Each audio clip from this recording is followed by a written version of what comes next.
ఆదికాండము 12వ అధ్యాయం మొదటి 3 వచనాలు. యెహోవా, నీవు లేచి నీ దేశము నుండి నీ బంధువుల యొద్ద నుండి నీ తండ్రి ఇంటి నుండి బయలుదేరి నేను నీకు చూపించు దేశమునకు వెళ్ళుము. నిన్ను గొప్ప జనముగా చేసి నిన్ను ఆశీర్వదించి నీ నామమును గొప్ప చేయుదును. నీవు ఆశీర్వాదముగా నుందువు. నిన్ను ఆశీర్వదించు వారిని ఆశీర్వదించేదను, నిన్ను దూషించు వారిని శపించేదను. భూమి యొక్క సమస్త వంశములన్నీ నీ యందు ఆశీర్వదించబడునని అబ్రాముతో అనగా. ఆమేన్. ప్రియమైనటువంటి దేవుని బిడ్డలారా, ఇక్కడ మనం అబ్రహామును చూస్తా ఉన్నాం. ఇక్కడ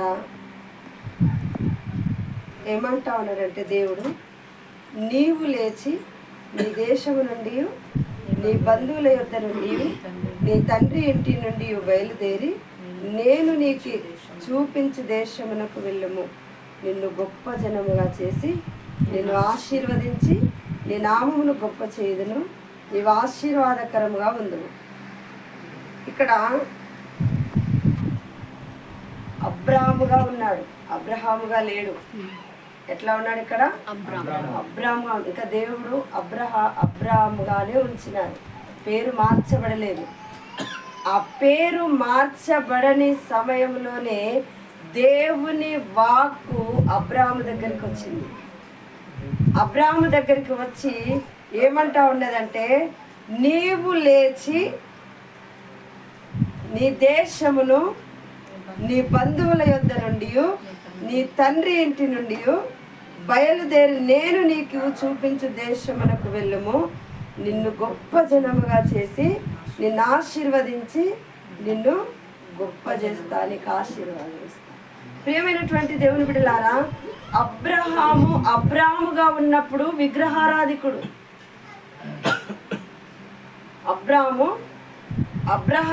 అబ్రాముగా ఉన్నప్పుడు ఆయనకి ఇంకా పూర్తిగా దేవుని గురించి తెలియదు. వెళ్ళమన్న దేశానికి వెళ్ళడానికి సిద్ధపడతాం. నీ దేశాన్ని విడిచిపెట్టమంటా ఉన్నాడు, నీ బంధువులను విడిచిపెట్టమంటా ఉన్నాడు. ఇంకా నేను చూపించు దేశానికి నీవు వెళ్ళాలి, అక్కడ నిన్ను గొప్ప జనముగా చేస్తా, అక్కడ నేను నిన్ను ఆశీర్వదిస్తా, అక్కడ నీకు గొప్ప పేరును కలగజేస్తా. ఇప్పుడు ఏం విడిచిపెట్టమంటున్నాడంటే, నీ దేశాన్ని విడిచిపెట్టమంటా ఉన్నాడు. మొన్నటి దినం 21వ దిన ఉపవాస ప్రార్థన, దేశమా భయపడకుము. ఏమని మాట్లాడిన దేవుడు? దేశమా భయపడకుము. మన భయాందోళనలు ఏమైతే ఉన్నాయో అవి దేవునికి తెలుసు. మనం ఎవరి గురించి భయపడుతున్నామో దేవునికి తెలుసు. మనం ఏ బంధాల గురించి భయపడుతున్నామో దేవునికి తెలుసు. మనల్ని చూసి ఎవరేమనుకుంటారో అని మన ఆలోచన తలంపులు కూడా దేవునికి తెలుసు. అవి రహస్యమైనవి కాదు, అవి మరుగైనవి కావు. దేవుడు అక్కడ భక్తుడైనటువంటి దావీదు అంటాడు, నేను పాతాళంలోనికి వెళ్ళుదునా, అక్కడ నీవు ఉన్నావు. నేను మధ్యాకాశంలో ఎగురుదునా, భూమి మీద ఉందునా, ఆకాశంలోకి ఎగురుదునా, ఎక్కడ వెళ్ళినా కూడా నీవు ఉన్నావు. నీకు రహస్యమైనది లేదు, నీకు మరుగైనది లేదు.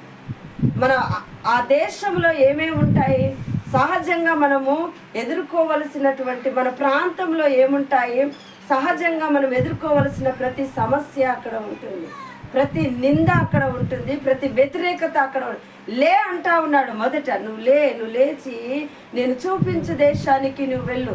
నీ బంధువులను విడిచిపెట్టు, నువ్వున్న స్థలాన్ని విడిచిపెట్టు, నువ్వున్న ప్రాంతాన్ని విడిచిపెట్టు, నీ పరిస్థితులను విడిచిపెట్టు. నువ్వు లేచి ఎక్కడికి వెళ్ళాలి?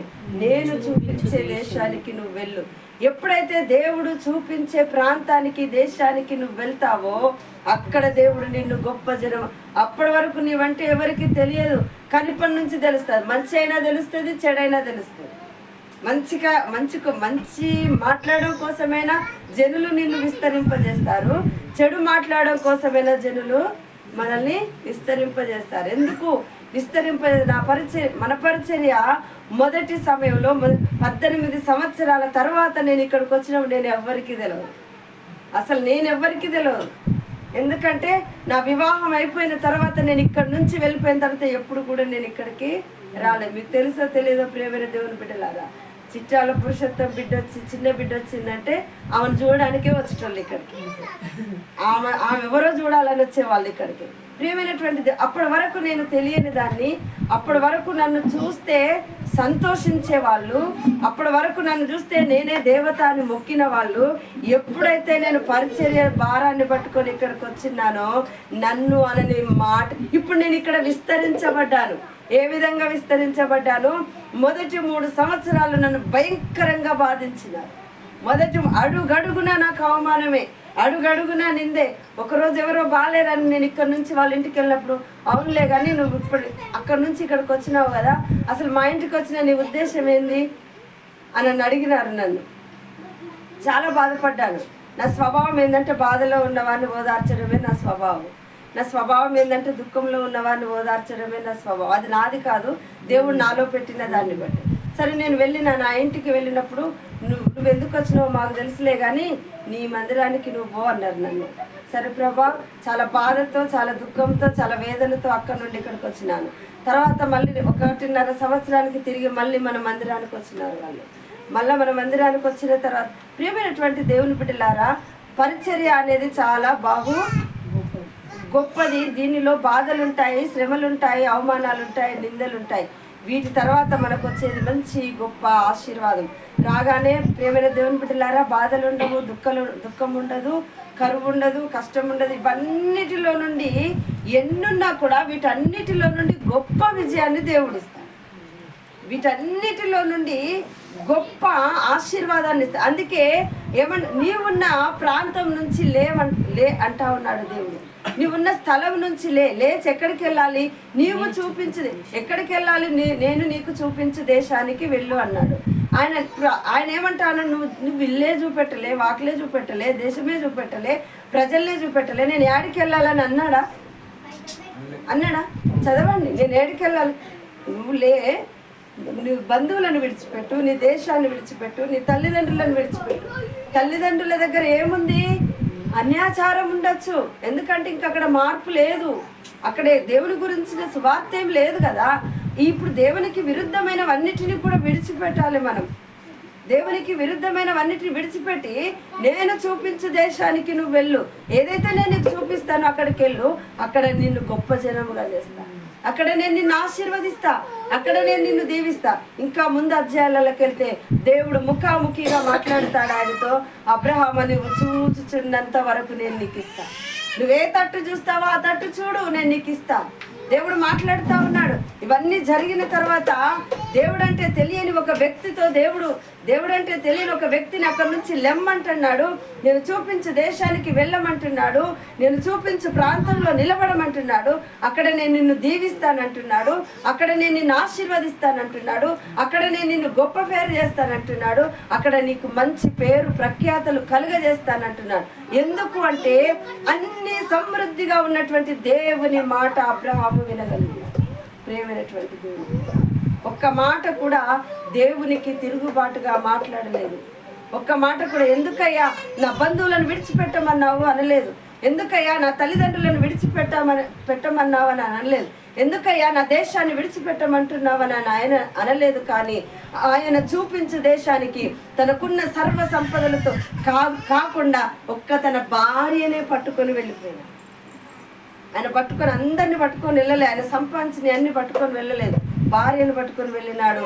ఆయన చూపించే దేశంలో కూర్చున్నాడు. విస్తారమైనటువంటి ఆశీర్వాదాన్ని పొందుకున్నాడు, విస్తారమైనటువంటి జీవన పొందుకున్నాడు. ప్రియమైన ఇప్పుడు తమ్ముడు చెప్పినాడు కదా ఇస్సాకు గురించి. ఇస్సాకు కూడా బీడు భూమిలో విత్తనం వేసి 100 పంట కోసిండు. కరువులో విత్తనాలు వేసిండు ఇస్సాకు. తెలుసా? కరువు, భయంకరమైన కరువులో దేవుణ్ణి నమ్మి విత్తనాన్ని వేసినాడు. 100 పంట కోసినాడు. ప్రియమైన దేవుని బిడ్డ, నమ్మకంతో విత్తనాలు వేయండి. ప్రార్థన అనే విశ్వాసంతో, నమ్మకంతో దేవుణ్ణి ఇక నుండి మీరు ఎలా వెళ్ళాలంటే, నా ఇల్లు ఎంత డ్రైగా ఉందో మీకు తెలుసు ప్రభా, నా కుటుంబం ఎంత ఎండిన స్థితిలో ఉన్నదో మీకు తెలుసు, నా కుటుంబం ఎంత బలహీనమైన స్థితిలో ఉన్నదో తెలుసు, ఎంత భయంకరమైన ఆర్థిక ఒత్తిళ్లు నాలో ఉన్నాయి. నేను విశ్వాసంతో ఇస్సాకు 100 పంట కోసినాడు. ఎండిన భూమిలో, బీడు భూమిలో విత్తనాలను వేసి 100 పంట ఇస్సాకు ఏ విధంగా అయితే కోసినాడో ప్రభా, బీడు భూమిగా ఉన్న నా ఇంటిలో నేను అడుగు పెడుతున్న 100 పంట నేను కొయ్యాల ప్రభా. ఒక నిబంధనతో వెళ్ళి ఇక్కడ నుంచి నువ్వు సామాన్యమైన దానిగా వెళ్ళవద్దు. ఇక్కడ నుండి సామాన్యమైన వానిగా నువ్వు వెళ్ళవద్దు.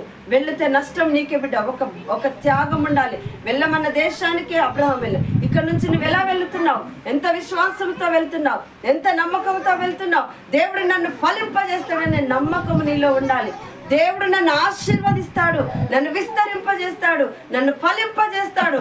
నేను అనేకులకు ఆశీర్వాదకరంగా ఉంటా, అనేకులకు దీవెనకరంగా ఉంటా, అనేకులకు మహిమకరంగా ఉంటా. నన్ను ఇప్పుడు తమ్ముడేమన్నాడు, ఒక చెట్టు క్రిందికి అనేకమైన, ఒక చెట్టు మీదకైనా కిందికైనా నీడకైనా దేనికైనా పక్షులు, పశువులు, మనుషులు కూడా వచ్చి ఆ నీడన సేద తీర్చుకుంటారు కదా.